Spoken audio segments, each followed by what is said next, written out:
तुमची भूमिका जी आहे ती नेहमी भाजपला समर्थन करणारी आहे. ते तुम्ही निवडणुकीत उतरा किंवा नाही उतरा. ते माझं म्हणणं असं आहे की काँग्रेसवाल्यांना असं वाटतं की माझ्या मतदारसंघात काँग्रेसचं कधी डिपॉझिट जातं कधी जात नाही अशी असणारी अवस्था आहे. काँग्रेसने नेहमी असणारं मला पाडण्याची भूमिका घेतली आणि बी जे पी कसं निवडून येईल हीच भूमिका त्यांची राहिली.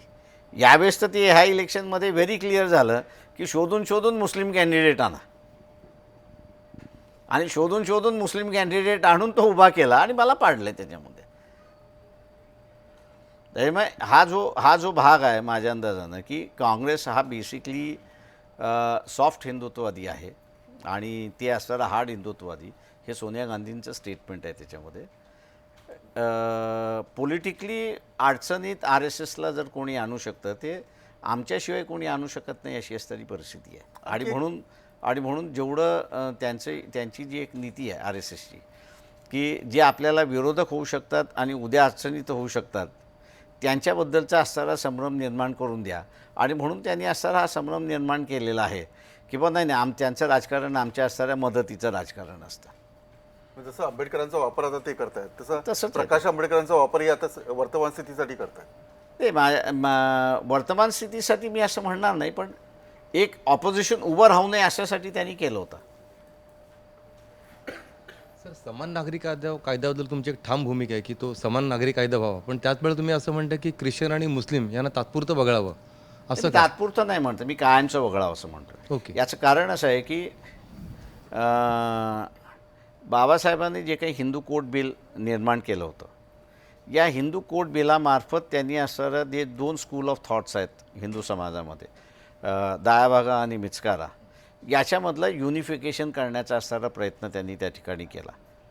ते काही हिंदू कोड बिल मान्य झालं नाही आणि त्याच्यानंतर तो असणारा उरलेल्या सगळ्यांना लागावा अशी असणारी जी व्यवस्था केली होती ती न केल्यामुळे पीस बाय पीस त्या ठिकाणी लागलं. आणि जे काही हिंदू विवाह कायदा म्हणून जो आला या हिंदू विवाह कायद्यामध्ये सप्तपदी यालाच असणारा मान्यता देण्यात आली. सप्तपदीचा अधिकार हा असणारा फक्त 10% आहे.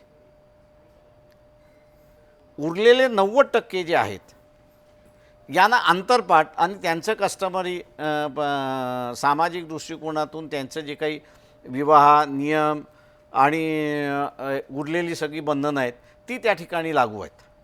त्याच्यामुळे आत्ताच्या स्टेजमध्ये कोर्टामध्ये आपण असं गेलो की सप्तपदीची निर्णय लावण्यामध्ये कोर्टाला जेवढं सोपं जातं तेवढं उरलेल्यांच्या ह्याच्यामध्ये जात नाही आणि ते प्रत्येकालाच तिथं सिद्ध करावं लागतं की बा ह्याच्यामध्ये आहे. आणि म्हणून मध्यंतरी आपण बघत असाल की वर्षभराच्या अगोदर किंवा सगळ्यांनी असणारा स्पेशल मॅरेज ॲक्ट खाली लग्न लावून घ्यावेत.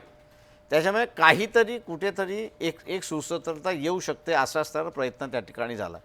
पण तो सुद्धा स्पेशल मॅरेज ॲक्ट जो आहे तो मॅरेजपुरता मर्यादित आहे, तो उरलेल्या ह्याच्यापुरता नाहीच आहे. म्हणून आम्ही असणारं म्हणतो की आत्ता कुठेतरी असणारं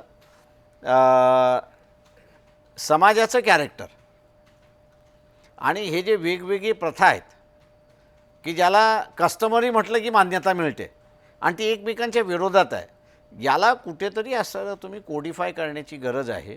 ज्या कालबाह्य झालेल्या आहेत त्या गळून पडल्या पाहिजेत आणि ज्या आत्ताच्या परिस्थितीप्रमाणे चालू शकतात त्यांचा अंतर्भूत होऊन इथला असणारा समान नागरी कायदा हा केला पाहिजे.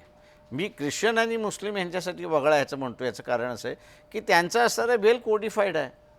त्यांचे पर्सनल लॉस जे आहेत ते वेल कोडिफाईड आहेत, वेल सेटल्ड आहेत. त्याच्यामध्ये इंटरफिअरन्स करण्याची गरज नाही आहे.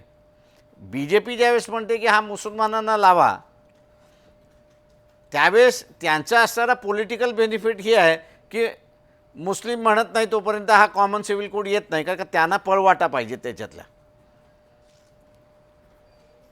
मला सांगा एखादी मागणी करणारा ती सर्वंकष सगळ्यांसाठी असायला पाहिजे ना. ते सर्वंकष असलेच पाहिजे. मग तुम्ही आत्ता म्हणाल की ख्रिश्चन आणि मुस्लिमांना नको, ख्रिश्चन आणि मुस्लिमांना नको का this is regarding the personal law.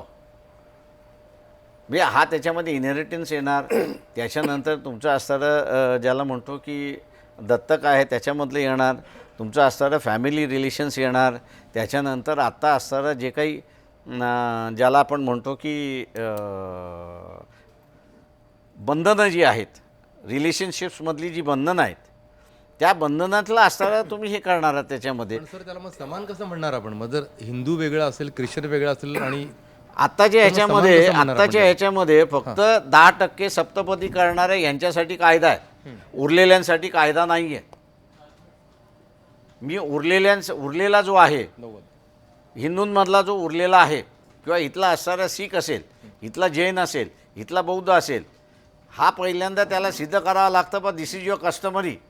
आणि ते कस्टमरी असेल तर मग कोर्ट म्हणतो होय असं ठीक आहे का, हे कस्टमरी आहे का, ठीक आहे, मग हा निर्णय तुम्हाला लागू.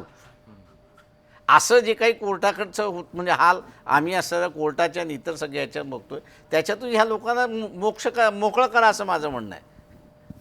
प्रकाश आंबेडकरांची चर्चा सुरू राहील. एक छोटासा ब्रेक.